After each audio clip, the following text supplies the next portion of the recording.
Welcome back. You're still tuned in to News and Views on myself, Salailo Makwidi. We're now going to turn to a story that sparked, I think, a lot of controversy. This is, the much anticipated big march to Gaza that was supposed to take place.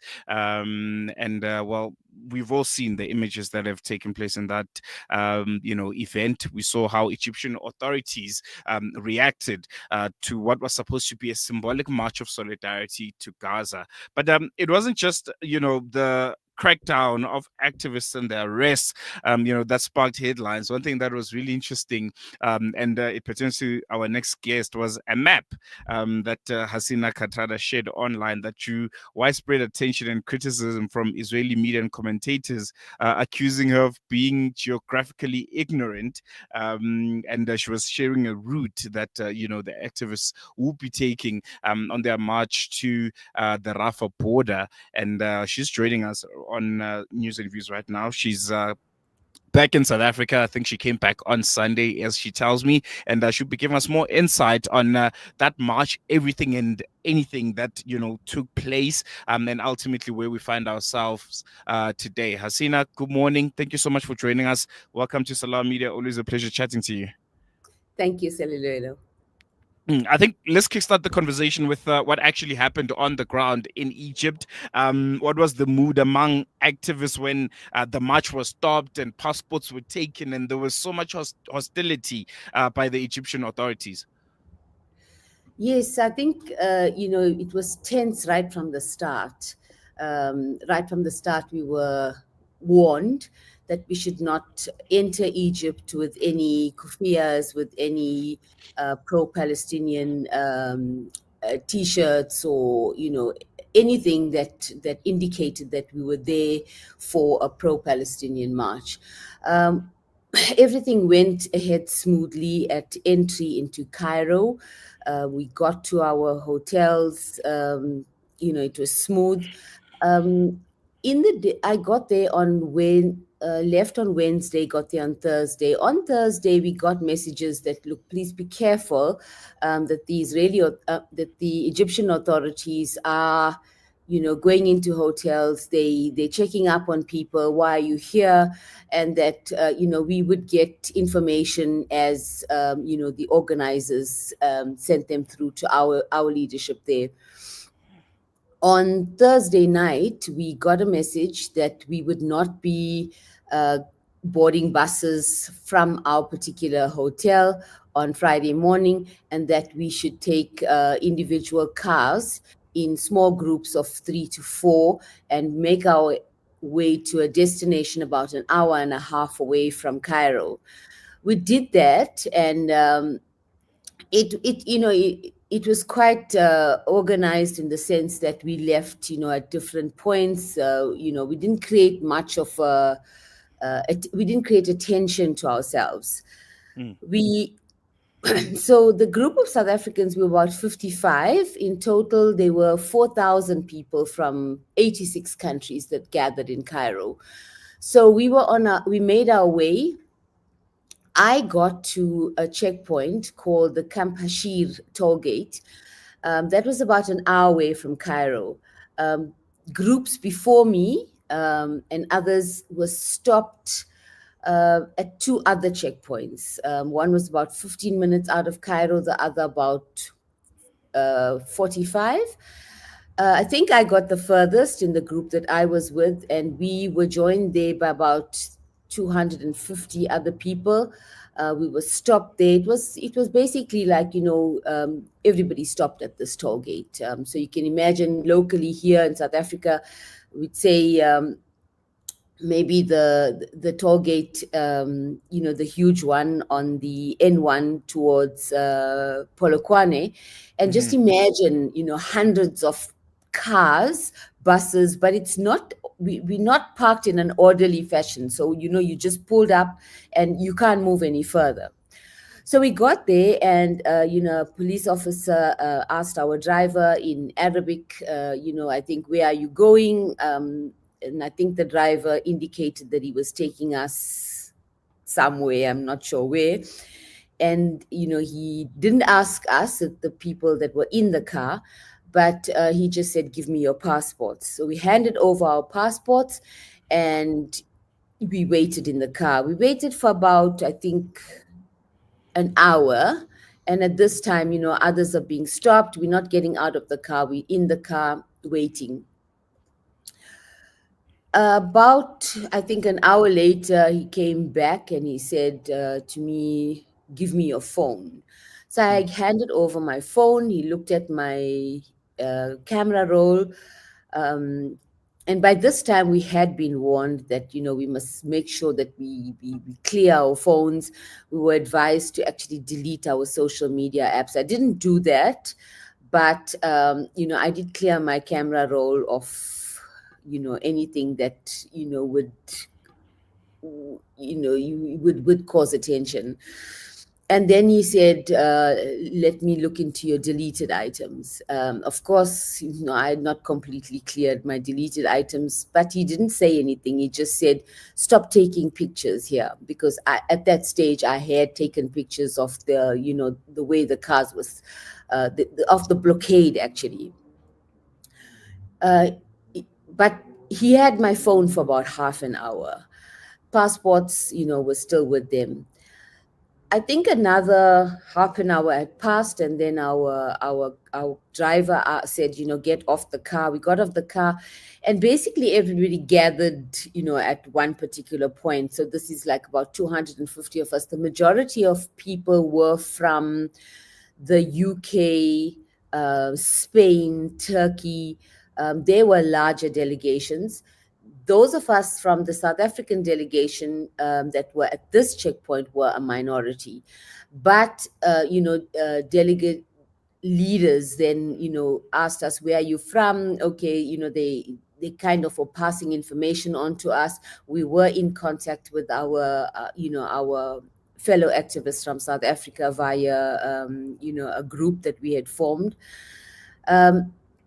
So we sat there, and by this stage, everybody's passports were taken, and we basically just sat there, chanting, very peaceful, singing songs. I'm sure you've seen the music on social media, the Turkish group that sang there.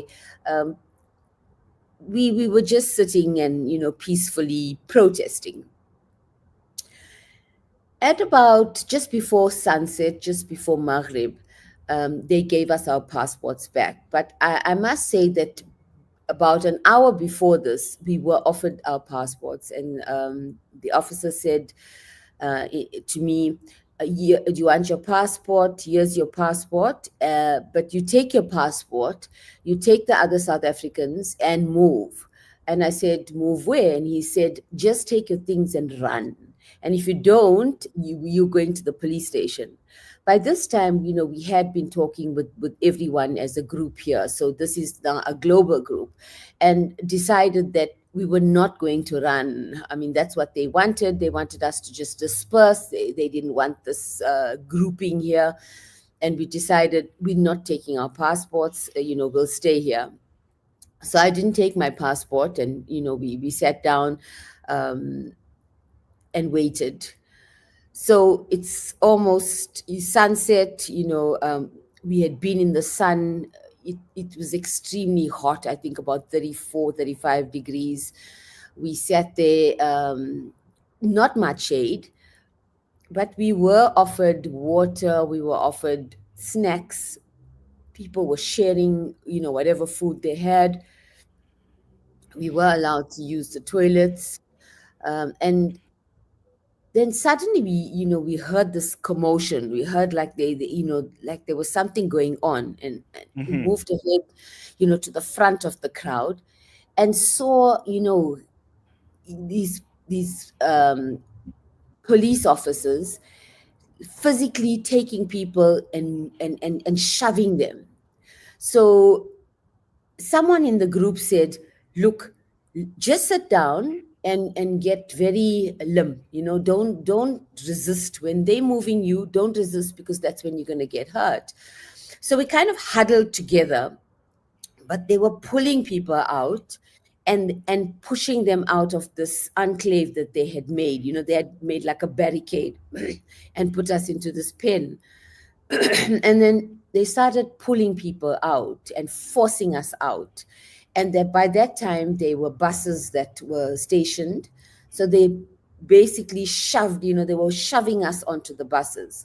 So it didn't matter, and there was no order of, you from this country, get onto this bus, nothing like that. Pushed onto the buses, and then they kept pushing people onto the buses, and the buses were filled to capacity. During that time, there were people that you could see that they were hurt. There was a lady that was on my bus, and she was pleading with them to say, I'm diabetic, I need to be with the person that was with me. I think it was a friend. And they were not having any of it. They was, they didn't care who you were with, whether you, whatever, they just got us onto the buses. We were on the bus, I think, for another hour. Mm-hmm. And during this time, the officials came, and then they pulled certain people out of these buses, dragged them out, took them out to, I think, interrogation. Some came back onto the bus, some didn't. So I think there were a total of 4 buses that they filled up here at this particular checkpoint. Eventually, we started moving. By this stage, we had a coordinator in South Africa that we were in contact with. I shared my live location with her. And along the way, she said, look, I think you're heading towards the airport for deportation. So that was what I expected. I expected to be deported. And the South African authorities had assured our leaders in Cairo that if we were to be deported, that we would not, we would not have a blacklisting of, which you normally get when you're deported, that, you were deported from a country and it would be a record against you. So they said, don't worry about it, everything will be sorted. We had support while we were there. We headed off. It's dark. We're not sure where we're going to. You can't ask any questions, and you weren't given any information anyway. So we headed towards Cairo city, and the person that I was in contact with said, "Look, it seems like you're heading towards the airport, but." Then they were making stops. When they made a stop, there was an officer, a plainclothes officer on our bus in the front, and he would say, "Okay, you two get off here. You two Mm. go." Sometimes it would be 4 people, but it was just like, "You go," and you can't say like, "Where am I?" And it was really funny because I think we all react so differently under a circumstance like this. Mm-hmm. And the one person, I think she was from Italy, and she said to him, I'm not far from my hotel. Can you drop me off at my hotel? And he just burst out laughing. I mean, found it hilarious. But at that time, I think you just you look towards any safety that you can. Mm. So eventually, I was part of 4 people that were told, get off here. And at that time, when we got off, we realized we were in downtown Cairo. Um, so remember when we were meant to camp on this trip. So we went with backpacks, we went with tents, we went with sleeping bags. So when we left our hotel on Friday morning, we checked out, and we left with all our stuff. So we got off. Now we don't have a place to go to because, everybody's scattered. But we made the decision to say, let's just go back to the place that we had stayed at, and let's just go back there and see. So I called an Uber and went back to the only other place that I knew, and that was the hotel that I had stayed at. It wasn't too far away. It was about, I think, a 10-minute drive. Got there and asked at the reception, is there a possibility of getting a room again? Luckily, I was able to get a room, and the other people with me were also able to get rooms. We couldn't tell them how long we wanted to stay because we were not sure what was going on. So I checked in. Of course, it had been a long day. I was extremely tired. Everybody, I think felt similar to me. It had been quite, quite an experience. I think for me, it, it was the first time that I had my passport taken away. It was the first time that I came so close to seeing brutality like that. Mm, Um, I know that we grew up in apartheid South Africa, but and as a young girl, I had joined marches. I come from a town in KZN, that was very active politically. It's the home of Chief Albert Lutuli. And so, I come from a politically sensitized background, but I went to Rhodes University again, where I joined protest marches, and I think the closest thing I came to was just maybe tear gas, but not seeing people just being thrown and people being hurt and that. So there was a lot to reflect on. But one of the things I must tell you that I never thought of anything like that. I never thought that, like, why did I put myself through this and, or anything like that. What I did think was, yeah, Allah, this is nothing compared to what the people of Gaza have been through and are going through. So this was indeed just a little inconvenience. And that's the perspective that I had on that day. mm. So, yeah. Mm. I want to touch on the Egyptian people themselves because I think the messaging that we've been getting out, especially when looking at the Arab countries and their response to this genocide, it has always been it's the governments themselves and the regimes and not necessarily the people. You were in Egypt. You experienced Egyptians firsthand. What was the treatment like? How did they welcome you guys? Was it influenced by the government, or you could tell there was a sense of warmth and welcoming, even maybe putting themselves at risk in the process?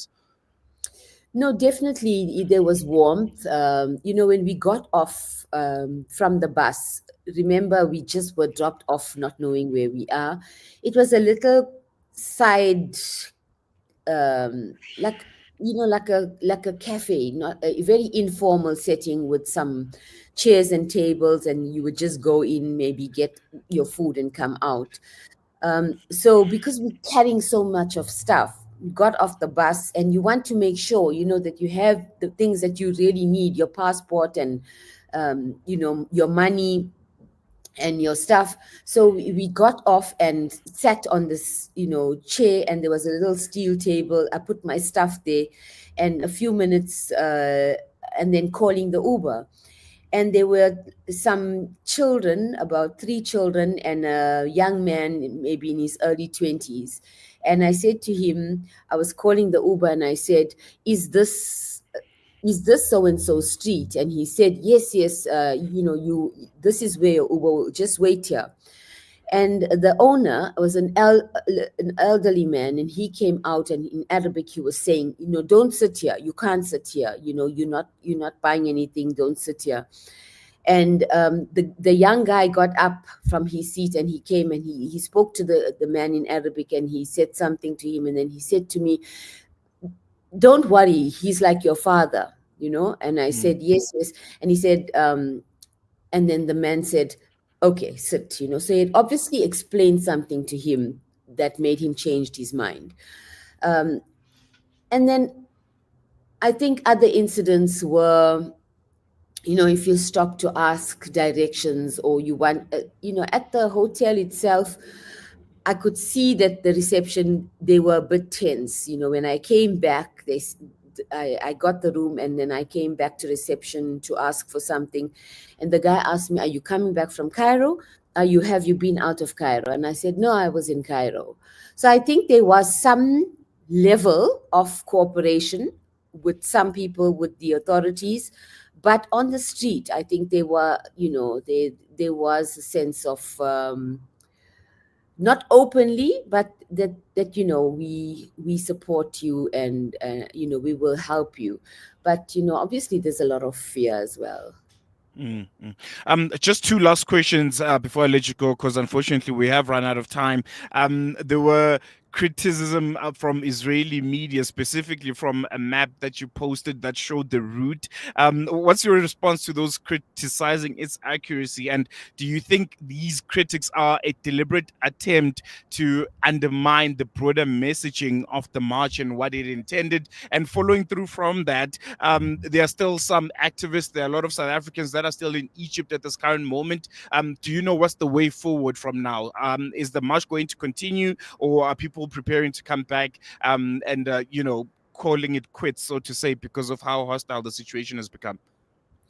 Okay, the first one about the map. So when we got back to Cairo the following day, which was Saturday, I realized, that for me to tell the story of where we were, um, you know, people that were following me on social media, and just I wanted to contextualize as a storyteller, as a journalist. For me, the most important thing that I've learned over my time in journalism is that context is so important. So what I wanted to show was the journey from Cairo to Arish to Rafah, and that was where that was the plan. We were going to go from Cairo, a 5-hour drive to Arish, and then that's you cross the into the Sinai, and from there the bus would leave us at Arish, and then to walk over the next 3 days to the Rafah border. So what I created using AI was a map that showed Cairo, Arish, and important for me was to show the Kampashir toll station where I was at for 6 hours. So I was telling my story. Mm-hmm. I was telling where I was stationed, and I wanted the people that I was telling my story to understand that. It was not a geographically, completely accurate map, but it was a layman's kind of way of saying you're going from here to here to here.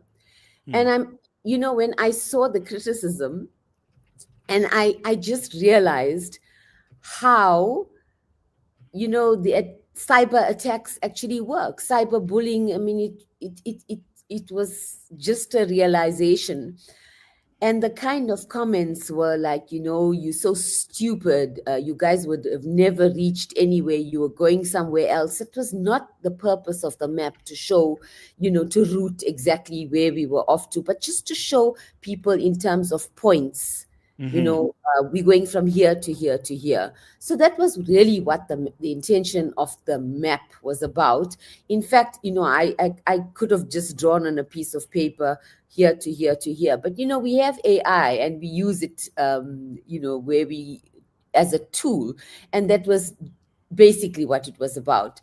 The next question about South Africans that are still there. There was a decision taken yesterday for people to return, because it was quite clear that there was no way that the authorities were going to allow anything further. And people stayed in the hope that they would regroup and do protest in other ways. And unfortunately, that didn't happen. And the South African ambassador actually asked that, it is quite volatile, and it's in the best interests of safety for people to return home. All right. I think we're going to leave on that note. Hasina, thank you so much for joining us. A Always a pleasure. pleasure, and looking forward to chatting to you again. Thank you so much. There you go. Hasina Kathrada, March to Gaza volunteer, and giving us, I think, a very, very detailed and eye opening breakdown on what actually happened in Gaza over the past week. And yeah, it's interesting how the Egyptian government has responded to this march. And only one can only wonder if on their side there'll be efforts, to further show their solidarity to the people of Palestine, because in essence, they are the closest ones. If you look on the continent of Africa and maybe in the Middle East overall, they're the closest ones to Palestine, and it's a bit disappointing on how they've reacted. We'll be giving you a lot more reactions from people that were part of that hashtag March to Gaza. We'll be speaking to more volunteers. We'll be speaking to journalists, and just getting everyone's experiences and how they were received in Egypt and their interactions with the Egyptian authorities. Yeah, just stick around for more on that, because this was touted to be a very, very big march and a very strong showing of solidarity, the Palestinian people from the rest of the world. We're going to take a quick break, and news and views will be back with you after this.